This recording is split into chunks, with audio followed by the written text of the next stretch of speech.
Hi guys, this is Miss Rooker and I am doing Unit 5, Day 5 notes. All right, so I have written down a little bit of information that I'm going to have you all copy down before I start talking about it. So if you want to pause the video really quick and record or write down everything that I have on here, and then when you're done, unpause the video and I'll talk about everything. All right. So an explicit formula is gives the nth term by plugging in the term number, which is n. So n always stands for the term number. So if it's the first term in a sequence, then n would be 1. If it's the second term, n would be 2, and so on. An arithmetic sequence is this very first formula. It's a sub n equals a sub 1. A sub 1 stands for the first term plus n minus 1 times d. D stands for the common difference. That just means how much your pattern goes up by or down by from term to term. The geometric sequence is a sub n equals a sub 1, which again stands for first term, times r, which stands for common ratio. The common ratio is how much you multiply by to get to the next term in the sequence. And then again, n stands for the term number. And so this is a sub 1 times r to the power of n minus 1. All right, and then in the next section, a recursive formula gives the nth term in a sequence by using the previous term. What that means is you always need to know the term before the term you're trying to find, if you're trying to find a term.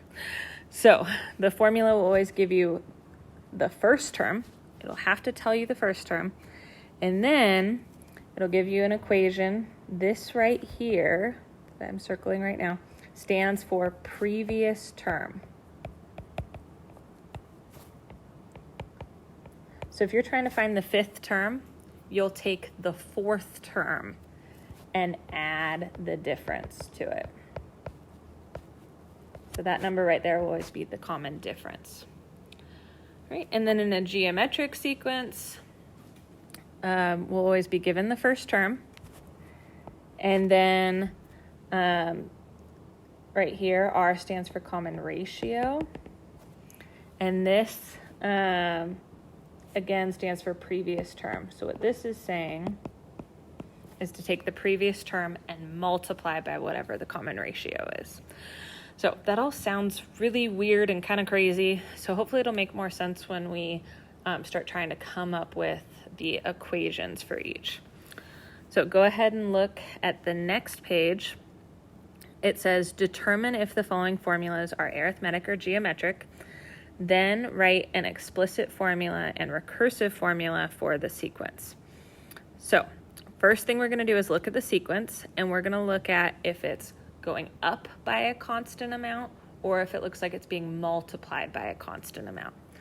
So the pattern here appears like it's going up by 3, up by 3, up by 3. So since it's going up by a constant amount, that's going to be an arithmetic sequence. If it looked like it was being multiplied or divided by something, that would be a geometric sequence. So since it's arithmetic, we're going to use one of these, or we're going to use these two formulas because those are the arithmetic formulas. So for explicit, the explicit formula for arithmetic is this top one. It's the explicit. It should be a sub n equals a sub 1 plus n minus 1 times d. So we're just going to plug into this. We leave a sub n as it is. And then we fill in for a sub 1. That stands for the first term. Our first term was 3. we leave n minus 1 as it is, and we're going to sub in for d. D stands for the common difference, and that's this. It's asking what it's going up by each time. It's going up by 3. So our correct equation, explicit formula, should be a sub n equals 3 plus n minus 1 times 3. Then we'll do the recursive formula, which I'm not going to take the time to write it down again, but that's the recursive formula. A sub n equals a sub n minus 1 plus d.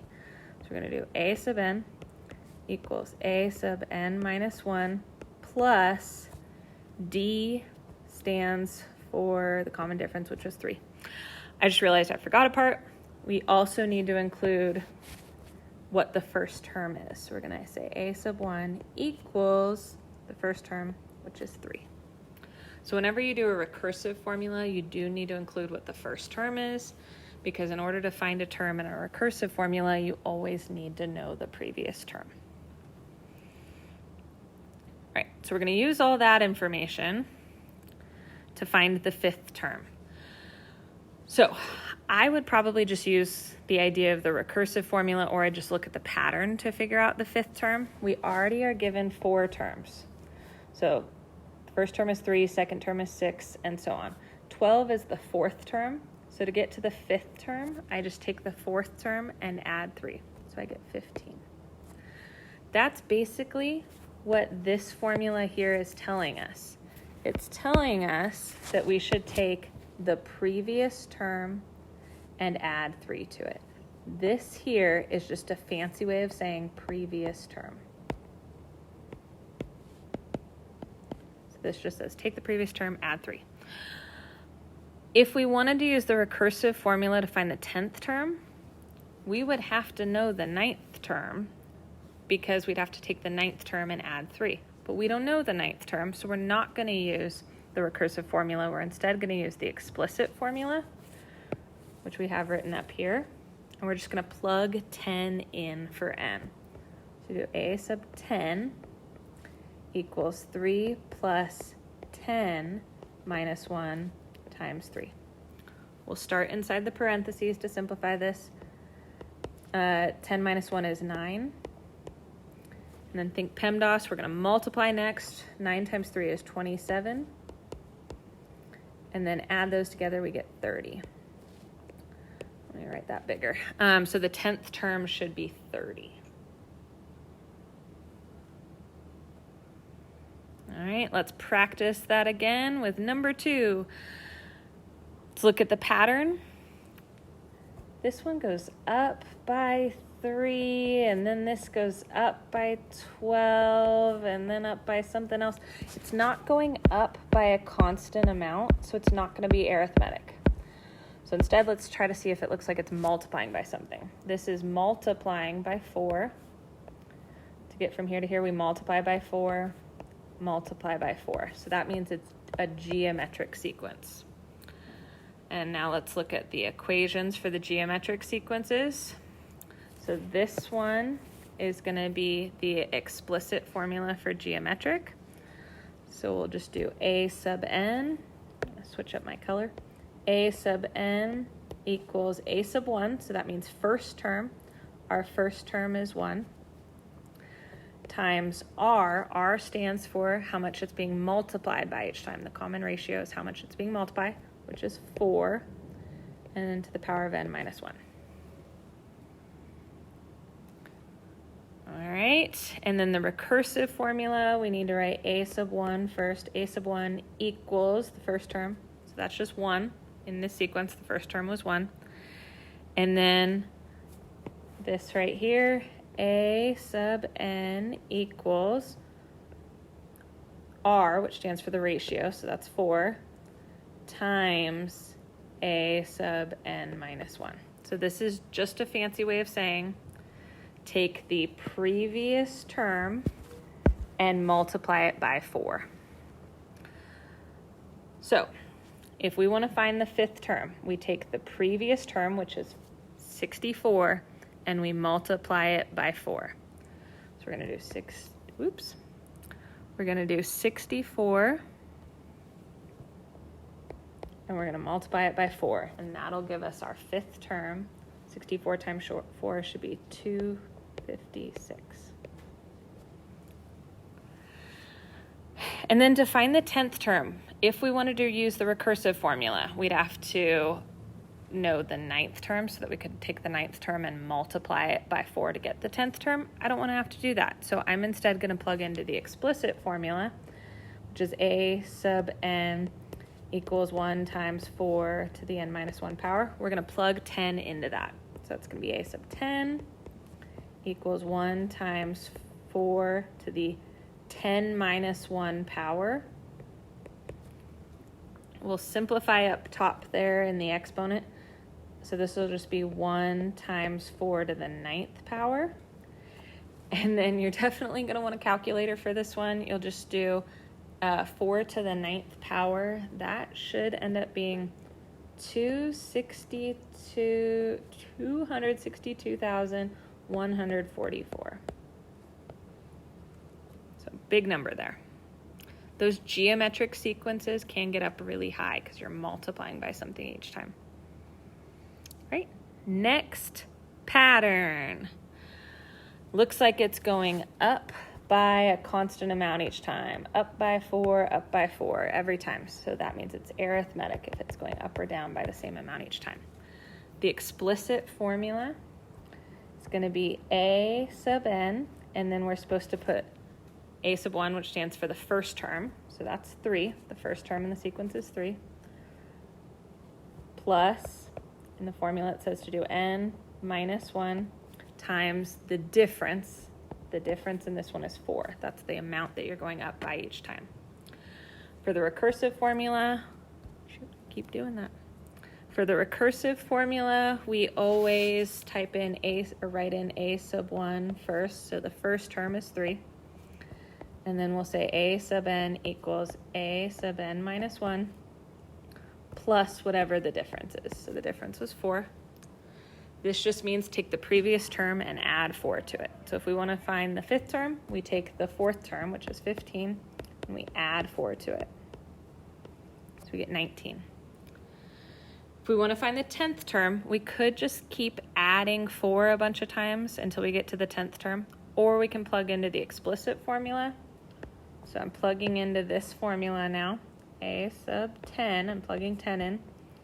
3 plus 10 minus 1 times 4. Simplify in the parentheses first. Then multiply 9 times 4, I get 36. Then add those together, I get 39. So the 10th term should be 39. Feel free to pause if you need a second to write all that down. All right, next one. So anytime it goes from positive to negative, that's a clue, I guess, that it's going to be geometric, because in order to add or subtract a constant amount each time, it's not going to be able to flip-flop from positive to negative. But if you're multiplying by something, like from here to here, it looks like you multiply by -3. If you multiply by a negative, that will flip-flop signs every time, because if you multiply by a negative, that'll change the sign. So it's geometric because we're multiplying by -3 each time. So the common ratio is -3. The explicit formula for this is going to be a sub n equals, and then we're supposed to put the first term, which is 1. And then we're supposed to put the r, which is -3. Since it's negative, you really want to put it in parentheses, to the power of n minus 1. And then the recursive formula, we always put what the first term is. So that's 1. And then we say a sub n equals whatever the ratio is, so -3, times the previous term. So a sub n minus 1, which means previous term. To find the 5th term, I'll take the 4th term, which is -27. -27. And I'll multiply it by whatever the ratio is, -3. -27 times -3 will be +81. if I want to find the 10th term, I could just multiply by -3 several times until I get to the 10th term, or I could plug straight into the explicit formula, which is this one right here. A sub n equals 1 times -3 to the power of 10 minus 1. I'm just going to simplify that. 10 minus 1 is 9. So I plug 10 in. I got 10 minus 1, which is 9. So I'm just going to plug -3 to the 9th power into my calculator. It's going to be a nice big number. I get -19,683. Feel free to pause if you need to write all that down. All right, so now we're going to do a few practice problems. This first one is a little bit of a doozy. Write an explicit formula for the geometric sequence given that a sub 3, meaning the third term, is 1, and a sub 5, meaning the fifth term, is 0.25. Assume the common ratio is positive.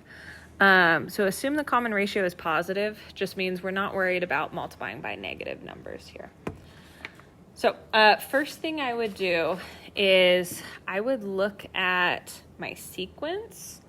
Actually, there's a lot of different ways you can go about doing this, but I have a sequence with 5 terms. I don't know the first or second term, but I know the third term is 1, and I know the fifth term is 0.25, which means it's going down each time, which means the number that we're multiplying by is not going to be a whole number, because if you multiply by a whole number, your number should get bigger. So we must be multiplying by a decimal. So that means our ratio, our common ratio, must be a decimal. I'm going to write down what the geometric explicit formula is again. So the explicit formula for geometric is a sub n equals r times, and why am I forgetting what it is? A sub 1 times r to the n minus 1 power. Oops, I wrote that way wrong. A sub 1 times r to the n minus 1 power. So we're trying to figure out which of these formulas would work for this pattern. So if it's going down by something each time, that means our r must be a decimal. So I'm thinking it's got to be one of these, because those r values are decimals, and not one of those, because those r values are not decimals.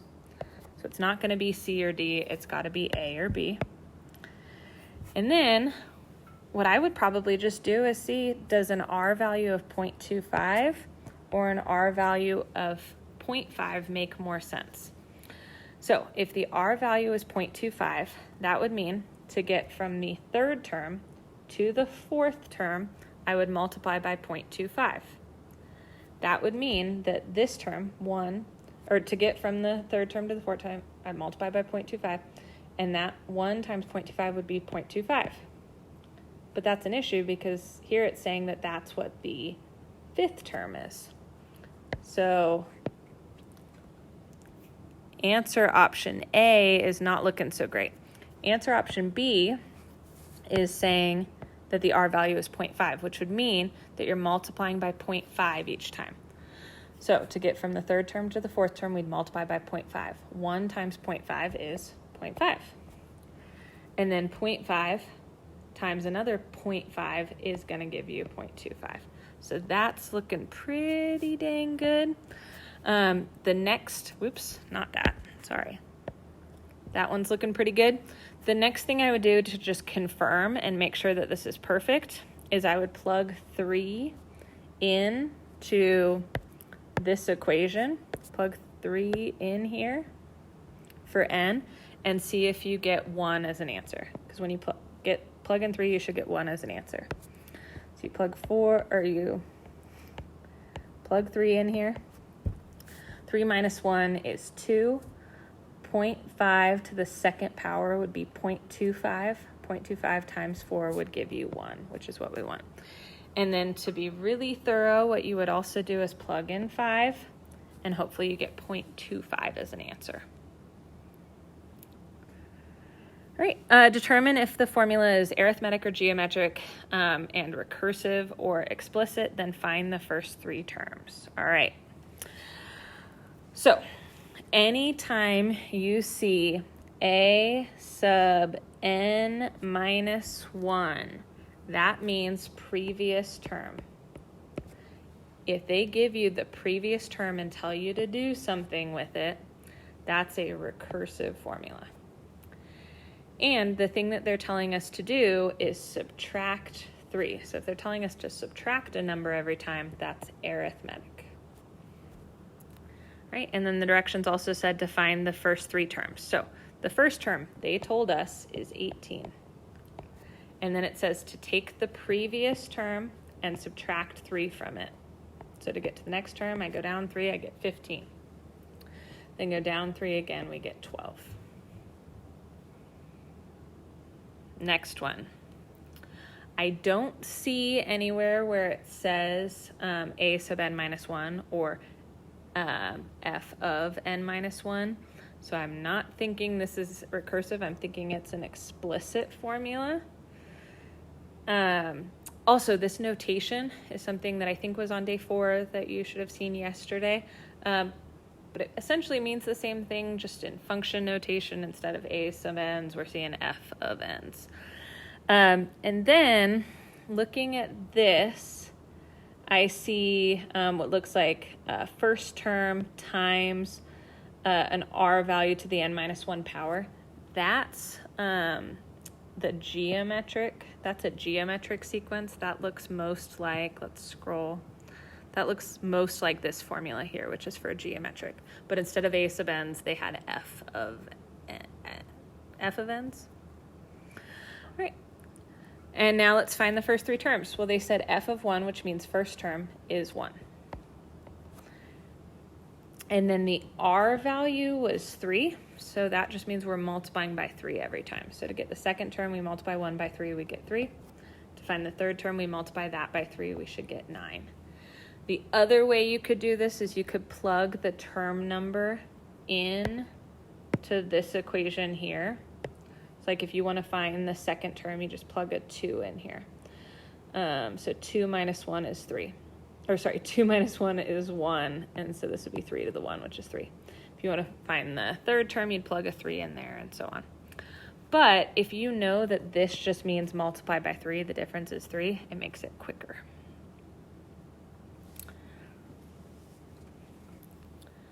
All right, next one. Again, I'm not seeing that a sub n minus 1 thing going on, so I don't think it's recursive. It looks more like an explicit formula. And it looks like we are adding 5 each time, so that appears to be arithmetic.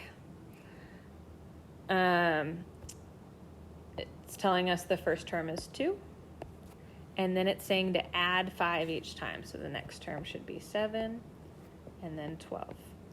Another way to find those terms is to plug into this explicit formula. So if you want to find the second term, you plug into this formula. A sub 1 is 2. So this would be 2 plus 5 times n. If you're trying to find the second term, this would be 2. 2 minus 1 is 1. Times 5 is 5. Plus 2 is 7. If you want to find the third term, you plug a 3 in here. 3 minus 1 is 2. Times 5 is 10. Plus 2 is 12.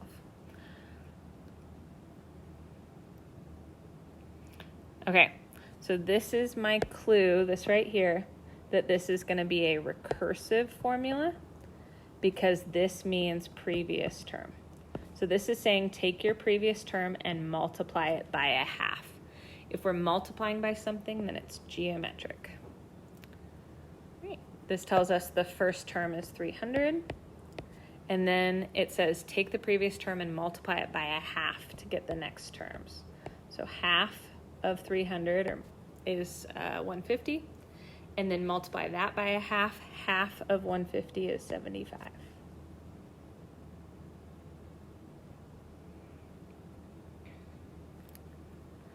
Okay, again, I see that a sub n minus 1, which means previous term. This time it's saying take the previous term and add 4. So if it's saying take the previous term, that's recursive, and adding is arithmetic. This says the first term is 6, and then we just add 4 to that, we get 10. Add 4 to that, we get 14.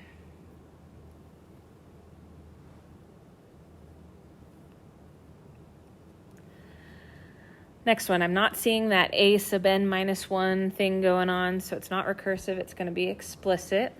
And then this exponent situation here tells me it's going to be geometric. The first term is 4. And then this tells me that my common ratio is 2, so that just means I'm multiplying by 2 each time. So multiply by 2, I get 8. 8 times 2 is 16.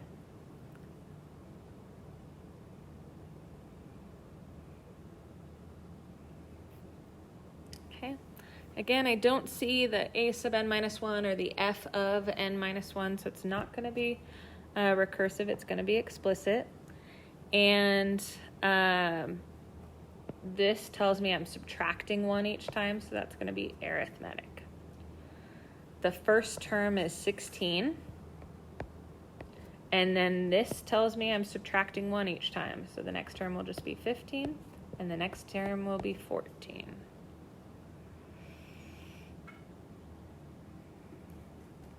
Okay, last one in this section. A sub n minus 1 means previous term. So that tells me it is a recursive formula. And then this is saying take the previous term and multiply it by 1/3. Since we're multiplying by something, it's geometric. The first term is 729. 729. And then we're supposed to multiply it by 1/3. Multiplying by 1/3 is the same as dividing by 3. So if you divide by 3 each time, you should get 243. And then 81. All right. Last problem on today's notes. Mr. Yazaki discovered that there were 225 dandelions in his garden on the first Saturday of spring. He had time to pull out 100, but by the next Saturday, there were twice as many as he had left. Each Saturday in spring, he removed 100 dandelions, only to find the number of remaining dandelions had doubled by the following Saturday. Write a recursive formula for the number of dandelions that Mr. Yazaki has in his garden each Saturday. All right, so this would be a really hard explicit formula to come up with, but we can basically take the recursive formula and say, take the previous term and do something to it each time. So what's basically happening is, well, actually, let's just say what we're starting with. A sub 1. What are we starting with that very first Saturday? That very first Saturday, we had 225 dandelions. So we're starting with 225. Then, what's happening each time is he's taking the previous amount that he had, so like 225. So previous term, we write that as a sub n minus 1. So that's how many he started with. He's subtracting 100 from it each time. But then what's happening is when he returns, the amount that's left after he took away the 100 is doubling. So we're then going to multiply it by 2. So this is saying, let me kind of highlight what I'm talking about. Take the previous amount, so the amount that he started with, subtract 100, but then double that each time. All right, find the number of dandelions Mr. Yazaki will have on the 5th day. So I'm just going to use this recursive formula and basically come up with all the terms in the sequence. So starting with 225, the first Saturday. And then what happens is he subtracts 100 from that. He subtracts 100. Sorry, I'm just going to write out the 5 Saturdays. 2, 3, 4. Okay. Subtracts 100 and we get 125. But then by the next Saturday, that number is going to double. So 125 times 2 is 250. All right. Then he's going to repeat that pattern over. He's going to subtract 100, So he's going to get 150. But then by that next Saturday, that number is going to double to 300. Then he's going to pick 100 dandelions. So he's going to have just 200. But then by that next Saturday, that number doubles to 400. Again, he's going to pick 100 dandelions. But then by that next Saturday, that number is going to double to 600 dandelions. So the number of dandelions on that Saturday will be 600 dandelions. All right, that was it.